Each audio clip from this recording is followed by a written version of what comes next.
ارشاد فرمایا فَأَلْهَمَهَا فُجُورَهَا وَتَقْوَاهَا، انسان کا جو نفس ہے اس کے اندر اللہ رب العزت نے ایک الہام کیا ہے، یعنی اس کو انسپائر کیا ہے، اس کے اندر کچھ صلاحیتیں، کچھ فہم، کچھ شعور، کچھ اس کی طبیعت کے پہلو، کچھ اس کی رغبتیں، کچھ مختلف کام کرنے کے لیے اس کی چاہتیں اور اس کی استعدادیں، یہ سب کچھ اس کے اندر اللہ رب العزت نے ڈالا ہے۔ وہ القاء ہے جس کو الہمہ کہا۔ فجورہا و تقواہا، اچھائی کی صلاحیت اور شعور بھی ڈالا ہے اور برائی کی صلاحیت اور شعور بھی ڈالا ہے، دونوں چیزوں کی انسپیریشن کی ہے۔ اگر صرف اچھائی کا شعور اور اس کی کیپیبلٹی ڈالی جائے اور برائی کرنے کی طاقت اور ہمت اور استعداد اور ایبلٹی ہی نہ ہو تو انسان نہیں ہوگا، وہ تو فرشتوں میں بدل جائے گا۔ یہ تو ملائکہ ہیں، اس لیے ان ملائکہ کو زمین پر خلافت یعنی نیابت یا وائس جیرنسی نہیں دی، چونکہ جو آدمی دونوں صورتیں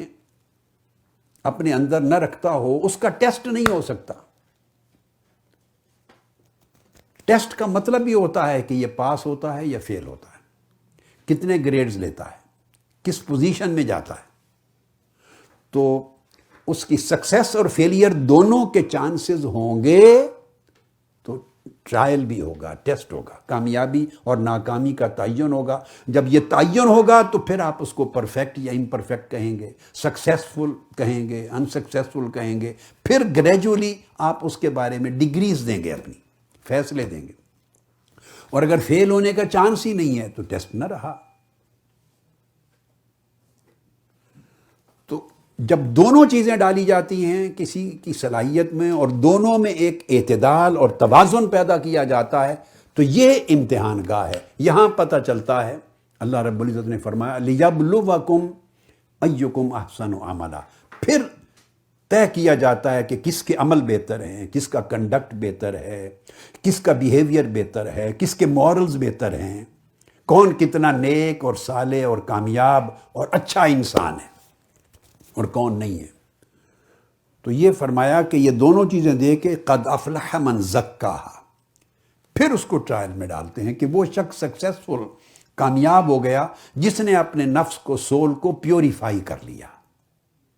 یعنی پیوریفائی کر کے اپنے اندر اچھے کام کرنے کی صلاحیت کو ڈیولپ کر لیا،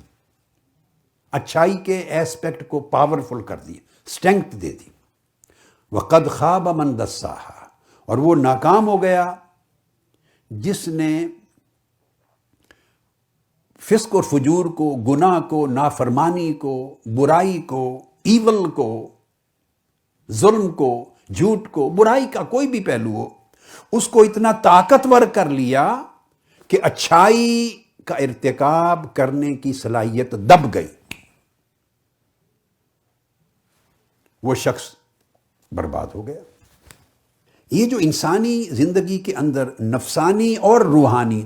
دونوں طرح کا جو کمال آگے بڑھ رہا ہے، اس کا انحصار بھی اعتدال حاصل کرنے یا اعتدال کھو دینے پر ہے۔ اس لیے اللہ رب العزت نے انسان کو احسن التقویم کا ٹائٹل دیا کہ بہترین توازن اور اعتدال پر اس کو پیدا کیا گیا ہے، یہ احسن تقویم ہے۔